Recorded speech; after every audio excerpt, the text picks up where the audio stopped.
Avec ces intelligences artificielles qui se mêlent de création, peut-on parler d'œuvres générées par des IA? Peut-on parler de création même artistique? Quelles sont les questions qui se posent autour de ces IA génératives et du droit d'auteur, de la protection des données personnelles, le droit des personnes?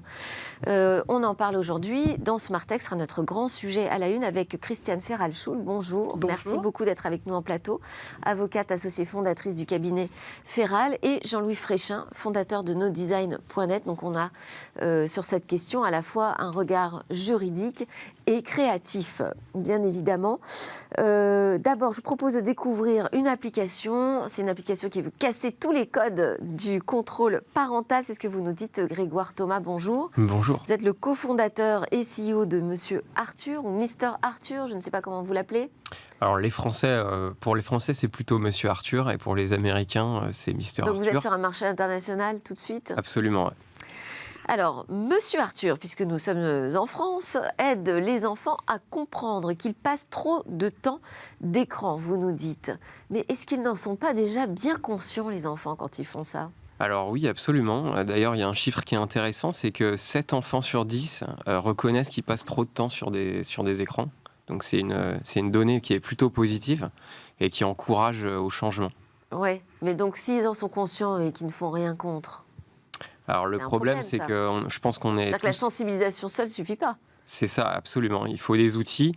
Je pense qu'on est tous dans le même bateau, hein, parents comme enfants. On se rend compte que c'est pas toujours très simple de gérer son temps d'écran. Donc c'est pour ça qu'on a voulu créer une application de contrôle parental qui soit positive, qui soit pas une punition en fait pour les enfants, et donc qui implique au maximum l'enfant dans le processus. Donc en fait, Mister Arthur, c'est un gentil robot qui est le médiateur, le tiers de confiance entre parents et enfants, pour que tout le monde se mette d'accord sur un programme d'assainissement du temps d'écran. Donc gentil robot, donc il y a une intelligence artificielle, c'est ça dans l'application, qui va aider l'enfant à mieux gérer son temps d'écran. Comment ça fonctionne? Quelles sont ses recommandations? Qu'est-ce qu'il analyse dans les activités de l'enfant sur son écran?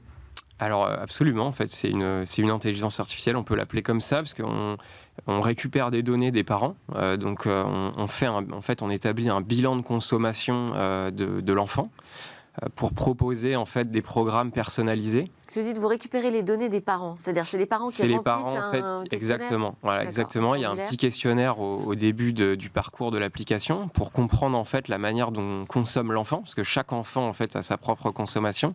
Bon, généralement, il fait trop d'écran et il passe du temps sur des contenus peu enrichissants, et c'est là-dessus qu'on essaye de les accompagner. Et ensuite, le principe, c'est que les enfants doivent passer du temps sur du contenu intelligent, donc des applications éducatives, pour débloquer du temps sur leurs applications préférées, type YouTube, jeux vidéo, etc. Donc l'objectif, c'est évidemment de réduire le temps d'écran total, mais bien aussi... C'est un peu un chantage, c'est-à-dire si tu passes pas du temps à réviser tes maths sur ton téléphone, tu ne pourras pas jouer à ton jeu préféré, c'est ça? En fait, l'objectif, c'est de leur montrer que le temps est précieux. Et en général, quand on travaille, on se rend compte, je pense qu'on s'en rend tous compte ici, que quand on travaille, le temps est précieux. Donc effectivement, l'objectif, c'est aussi qu'ils apprennent des choses, des langues. Par exemple, j'ai eu une maman il y a quelques jours au téléphone, sa fille est passionnée de manga. Bon, très bien. Et en fait, du coup, elle apprend le japonais. En fait, chaque jour, elle passe 30 minutes sur une application de langue qui s'appelle Duolingo, et elle apprend le japonais. Donc voilà, le sujet du contenu, c'est vraiment un sujet important. Ce que vous dites, c'est que le problème, c'est pas tellement l'écran et le temps qu'on passe devant, c'est ce qu'on en fait. Alors, je pense que les deux sont importants. Certains enfants ont vraiment une consommation très excessive. On parle de 4 à 5 heures par jour, entre 8 et 12 ans en moyenne. Donc ça, c'est pas bon pour le développement. Il faut bouger, il faut faire du sport, il faut voir ses amis.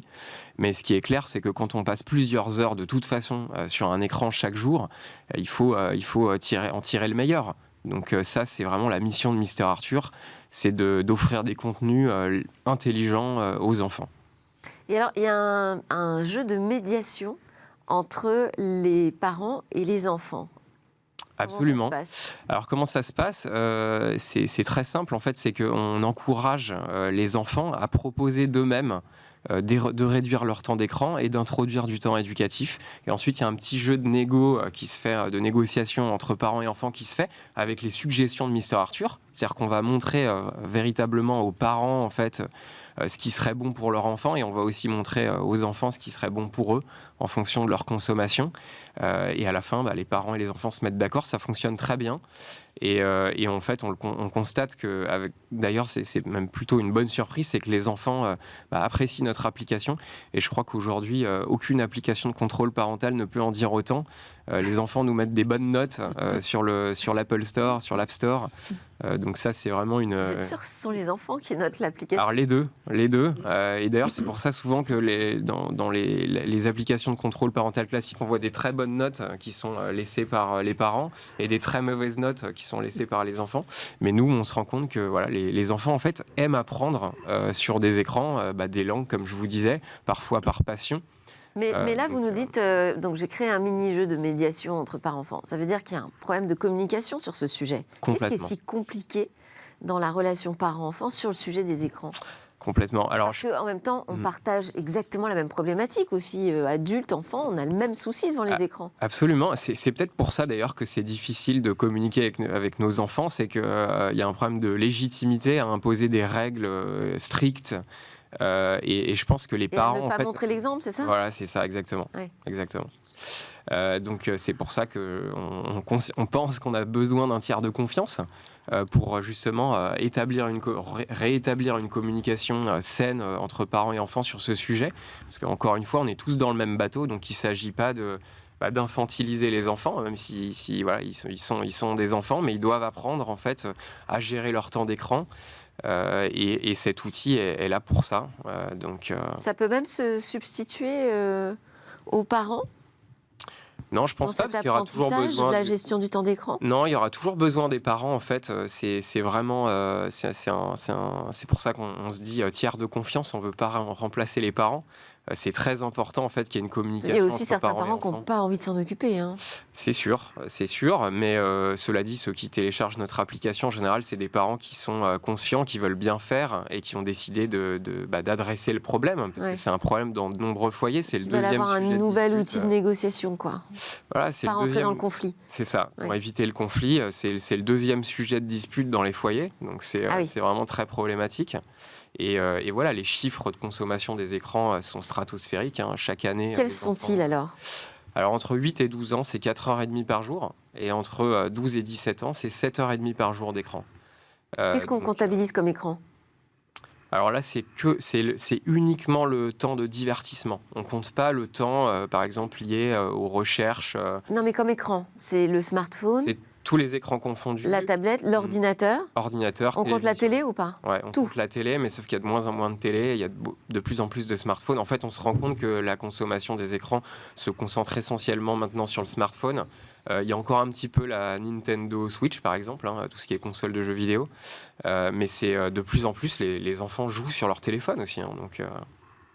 Et vous dites que vous montrez aussi aux enfants tout ce qu'ils perdent pendant son temps d'écran. Voilà, exactement. Qu'est-ce que vous donnez comme exemple ? En fait, justement, dans son onboarding, quand on lui explique comment ça va se passer, on lui montre en fait ce que ça représente sur un an. Et on lui montre aussi ce qu'il peut gagner comme temps en dehors des écrans pour s'amuser, faire un match de foot, faire du vélo, voir ses copains. Et en fait, on se rend compte que le temps se cumule et c'est impressionnant. C'est-à-dire que si on réduit le temps d'écran chaque jour de 40 minutes, à la fin de l'année, c'est 18 journées en dehors des écrans en plus. Ouais. Donc c'est colossal. Et donc si on... De la même manière, si mais on Mister passe, Arthur, Monsieur Arthur, donc ça marcherait très bien aussi avec des adultes, non ? Oui, alors un jour, on accompagnera toute la famille. C'est notre grand rêve, c'est d'accompagner toute la famille dans la gestion des temps d'écran. Absolument, et moi j'ai plein d'amis qui me parlent de leurs problèmes presque d'addiction à certaines applications comme Instagram, etc. Donc je pense qu'encore une fois, on est tous dans le même bateau.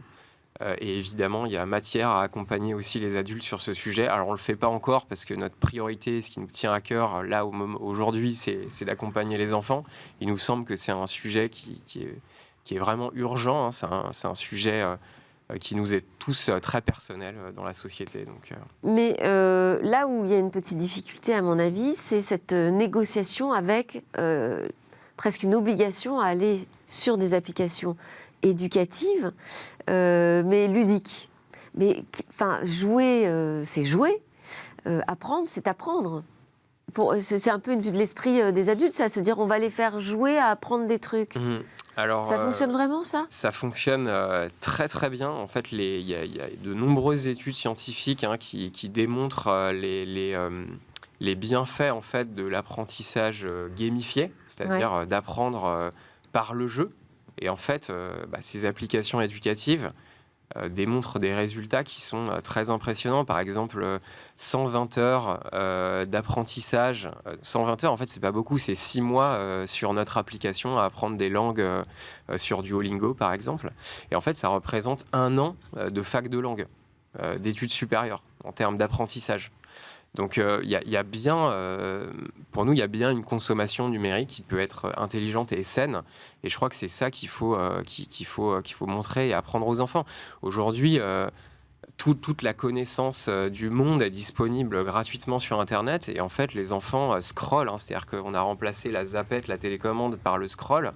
Et les algorithmes des plateformes favorisent une consommation passive, répétitive sur 2-3 thématiques, tout ça encouragé par les algorithmes des plateformes.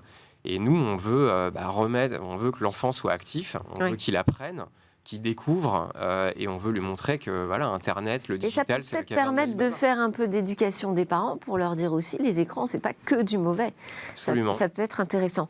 Juste, est-ce que vous avez déjà des premiers résultats ? Est-ce que vous voyez les durées de temps d'écran baisser auprès des enfants qui utilisent l'application ? Oui, tout à fait. De combien ? Alors, en moyenne, nos utilisateurs baissent leur temps d'écran de plus de 40 minutes, de 42 minutes exactement, chaque jour. Par jour ? Par jour. Donc, par exemple, s'ils étaient à 3 heures, ils vont se retrouver à 2h20 d'écran par jour. Et sur ces 2h20, ils arrivent à introduire 37 minutes de temps éducatif, donc près de 40 minutes de temps éducatif d'apprentissage. Mais ça s'inscrit sur la durée, ça ? Combien de temps sont utilisés ces types d'applications ? Alors, on a sorti l'application en janvier et nos premiers utilisateurs sont encore inscrits. Donc, on voit que ça tient dans le temps. Eh ben, génial. Donc, on espère que dans 2 ans, ils seront encore là. Une remarque ou une question, peut-être Alors, moi, Jean-Louis, Christiane. Fascinant, et je pense qu'il faudrait généraliser ça aux adultes également, parce que nous sommes tous pareils, effectivement, vous l'avez dit, mais il faudrait vraiment généraliser. Ouais. Après, il faut trouver les bonnes armes de négociation, en fait. Il faut que l'IA soit très, très intelligente pour nous faire basculer sur des contenus pertinents et pas trop abrutissants. Merci beaucoup, Grégoire Thomas, cofondateur de Mister ou Monsieur Arthur, comme vous voulez. Donc, l'app qui nous aide à mieux gérer notre temps d'écran et surtout qui aide à faire la médiation avec les enfants sur ce sujet. Tout de suite, on enchaîne avec notre talk. On va parler des IA et des questions de droit qu'elle pose.